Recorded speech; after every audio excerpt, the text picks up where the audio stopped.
సంచారం. ముందుగా మేషరాశి. మేషరాశి వారికి ఈ వారం అనుకూలమైన ఫలితాలు గోచరిస్తున్నాయి. వృత్తి ఉద్యోగాల పరంగా చిన్నపాటి ఏవైనా ఇబ్బందులు ఉంటే అవి సమస్యపోతాయి. నూతన ఉద్యోగ ప్రయత్నాలు కలిసి వస్తాయి. ఒక మంచి ఉద్యోగం వస్తుంది. ఏ నడుస్తున్నా ఉద్యోగపరంగా ఇబ్బందులు పడుతున్న భావన ఏర్పడదు. కొంతమందికి ఏ నడుసని బాగుంటుంది, కొంతమందికి ఇబ్బందికరంగా ఉంటుంది. అది వారి జాతకాన్ని బట్టి ఉంటుంది. అయితే మీకు ఏ నడుసనిలో కూడా ప్రస్తుతం గోచారీత్యా చక్కగా ఉంది. ఇటు భాగ్యాధిపతి వ్యయాధిపతి అయిన గురువు చతుర్థంలో బలంగా ఉన్నారు. స్థిరాస్తులకు సంబంధించిన విషయ వ్యవహారాలు సానుకూల పడతాయి. ఒక స్థలాన్ని కానీ ఇంటి కానీ కొనుగోలు చేస్తారు. అదేవిధంగా విదేశాల్లో ఉన్నవారికి ఉద్యోగ ప్రయత్నాలు చక్కగా కలిసి వస్తాయి. వైద్య వృత్తులు ఉన్నవారికి, సాఫ్ట్వేర్ రంగంలో ఉన్నవారికి అనుకూలంగా ఉంటుంది. ఈ ఏలినట్స్ వల్ల కొంచెం మెంటలీ స్ట్రెస్ అనేది ఏర్పడుతుంది. కుటుంబంలోనే కాస్త చికాకు ఏర్పడే అవకాశం గోచరిస్తోంది. వివాహ ప్రయత్నాలు చేసేవారు కొంచెం ఆచితూచి వ్యవహరించడం చెప్పదగిన సూచన. సప్తమంలో రవి శుక్రుడు ఉన్నారు. శుక్రుడు రవితో అస్తంగతమయ్యారు. భార్యాభర్తల మధ్య విభేదాలు వచ్చే అవకాశం కూడా లేకపోలేదు. వాటి విషయంలో జాగ్రత్త వహించండి. అదేవిధంగా సంతానం సంబంధించిన విషయ వ్యవహారాలు సానుకూలపడతాయి.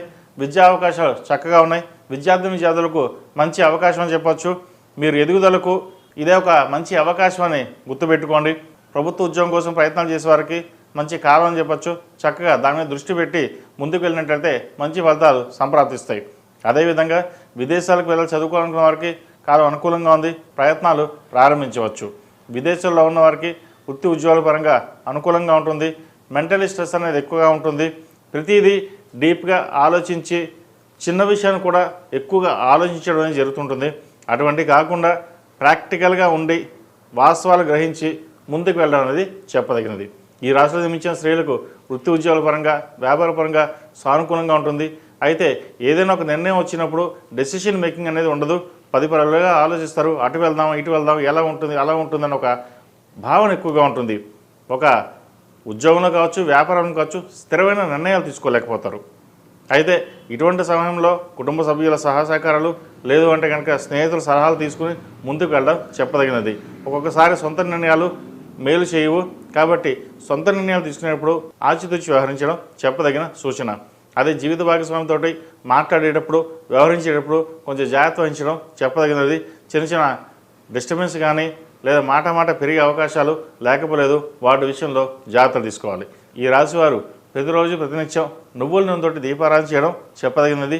వీరికి ఏలినాడ్స్ నడుస్తుంది. ఏలినాడు సమయంలో నువ్వుల నూనెతో దీపారాధన చేయడం అనేది శ్రేయస్కరం. అదేవిధంగా ప్రతిరోజు ప్రతినిత్యం కార్తీక దీపం పెట్టడం చెప్పదగిన సూచన. దక్షిణామూర్తి కాలభైరవ మెడలో వేసుకోండి. నరదృష్టి అధికంగా ఉంది. ఈ రాశిలో జన్మించిన వారికి కలిసి వచ్చే సంఖ్య 5, కలిసి వచ్చే రంగు నేవీ బ్లూ. ఏదైనా పని మీద బయటకు వెళ్ళినప్పుడు సోమవారం కానీ శుక్రవారం కానీ వెళ్ళండి. మంచి ఫలితాలు సంప్రాప్తిస్తాయి. తదుపరి వృషభ రాశి.